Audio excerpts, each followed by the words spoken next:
Hi friends. நேற்று Sunday கொஞ்சம் busy டேயாக இருந்துச்சு. ரொம்ப ரொம்ப பிஸி டே.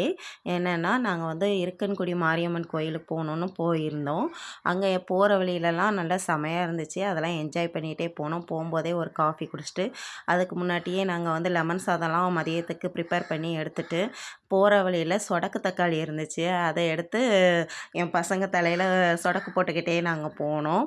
அதுக்கப்புறம் நாங்கள் எப்போவுமே ஆடி மாதம் ஏதாவது ஒரு செவ்வாயோ வெள்ளியில் நாங்கள் போகிறது வழக்கம். இந்த வருஷம் போக முடியல. எங்கள் மாமனார் கொஞ்சம் தவறுனதுனால நாங்கள் போக முடியலை. இது அதனால் சரி ஆவணி மாதம் போகுமே, அங்கே கூட்டம் இருக்காதுன்னு நினச்சா அவ்வளோ கூட்டங்க. இவ்வளோ கூட்டம் நான் ஆவணி மாதத்தில் நான் பார்த்ததே கிடையாது. ஏன்னா வெறிச்சோன்னு கிடக்கும் அங்கே.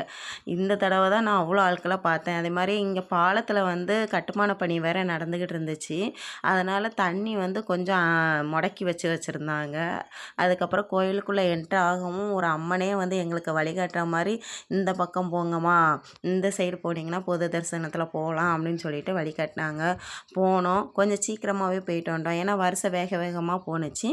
அதுக்கப்புறம் அங்கே ஒரு கிளிப்ஸை எடுத்துகிட்டு மாரியம்மனை நல்லா தரிசனம் பண்ணிவிட்டு அதுக்கப்புறம் வெளியே வந்தோம். வெளியே வரவும் அன்னதானம் போட்டாங்க. கரெக்டாக நாங்கள் போகவும் கரெக்டாக சாப்பிட்ற மாதிரி இருந்துச்சு. ஆனால் சாப்பாடு கொண்டு போயிருந்தோம், வேஸ்ட் ஆயிருமேன்னு கொஞ்சம் ஃபீல் பண்ணேன்.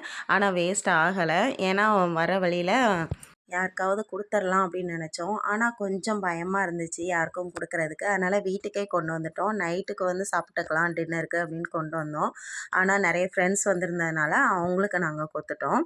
அதுக்கப்புறம் நாங்கள் ஸ்ட்ரெயிட்டாக வீட்டுக்கு போய் இன்னொரு அவுட்ஃபிட்டுக்கு நாங்கள் மாறி அதுக்கப்புறம் முள்ளக்காட்டு கோயில் கொடைக்கு மாவிளக்கு பூஜை. அதனால் அங்கே போகணுமேன்னு சொல்லிட்டு வேக வேகமாக அதுக்கு கிளம்பு, மாவிளக்கு பிடி அப்படின்னு சொல்லிட்டு மாவிளக்கு பிடிச்சி அங்கே போய் சேரதுக்குள்ளே என் பையன் வேறு விளக்கு எரிஞ்சிக்கிட்டு இருக்கும்போதே பக்கத்தில் பொங்கல் வச்சாங்களா, அதை எடுத்து நான் சாப்பிடுவேன்னு சொல்லி சாப்பிட்டான்.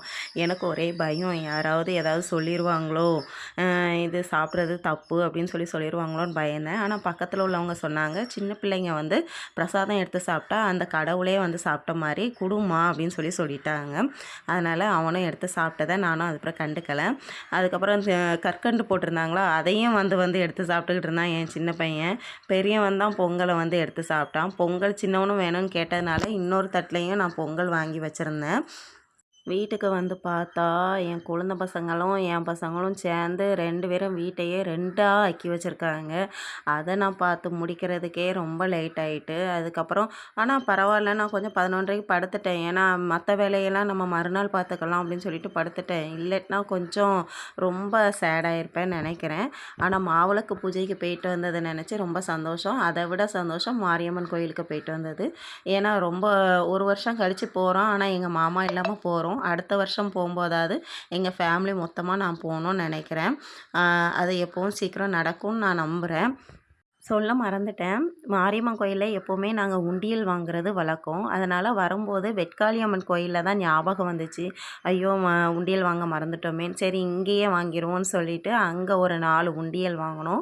என் பசங்களுக்கு தான், என் குழந்த பசங்களுக்கும் என் பசங்களுக்கும் சேர்த்து வாங்கினோம். ஒன்று சாய்பாபா, ஒன்று முருகர், ஒன்று டோரா புஜ்ஜி, ஒன்று இன்னொன்று ஒரு பொம்மை படம் போட்டது அவள் வாங்கியிருந்தா. நல்லா இருந்துச்சு பார்க்குறக்கு. எடுக்கும்போதே ஃபஸ்ட்டு ஸ்டார்டிங் அந்த உண்டியலை எடுக்கும்போதே சாய்பாப்பா தான் என்கிட்ட வந்தாங்களா. எனக்கு அவ்வளோ சந்தோஷம். ஏன்னா சாயப்பாவை ஃபஸ்ட்டு எடுத்திருக்கேன். அப்போ இதுவே இருக்கட்டும் அப்படின்னு சொல்லிட்டு எடுத்திருந்தேன். இந்த மாவிளக்கு பூஜை முடிஞ்சதும் சொற்பொழிவு வச்சுருந்தாங்க. அவங்க பேசுகிற பேச்செல்லாம் அவ்வளோ அருமையாக இருந்துச்சு. இந்த காலத்தில் செல்ஃபோனை வச்சு என்னெல்லாம் பண்ணுறாங்க சின்ன பிள்ளைங்க, சோறு சாப்பிட்றது கூட அது செல்லு தான் தேவைப்படுது அப்படின்னு சொல்லும்போது கொஞ்சம் நம்ம முகத்தில் அடித்த மாதிரி தான் ஒரு ஃபீலிங்காக இருந்துச்சு. ஏன்னா நம்மளும் சில நேரம் அப்படி கொடுத்துருந்துருக்கேன். புதுசில் கொடுத்துருக்கேன். இப்போதைக்குள்ளே நான் கொடுத்தது கிடையாது. ஏன்னா ஒரு பையனுக்கு ஒரு நேரத்துக்கு 1/2 மணி நேரம் தான் நான் கொடுப்பேன் ஒரு நாளைக்கு. அது கொடுத்து நான் இப்போ பழக்கி வச்சுருக்கேன். ஏன்னா என் மூத்த பையனுக்கு கொடுத்து கொஞ்சம் கெடுத்துட்டேன் நானுன்னு தான் சொல்லணும். இந்த நிகழ்ச்சி பார்த்ததுக்கு ரொம்ப தேங்க்ஸ். லைக் பண்ணுங்கள், ஷேர் பண்ணுங்கள், சப்ஸ்கிரைப் பண்ணுங்கள். Bye friends.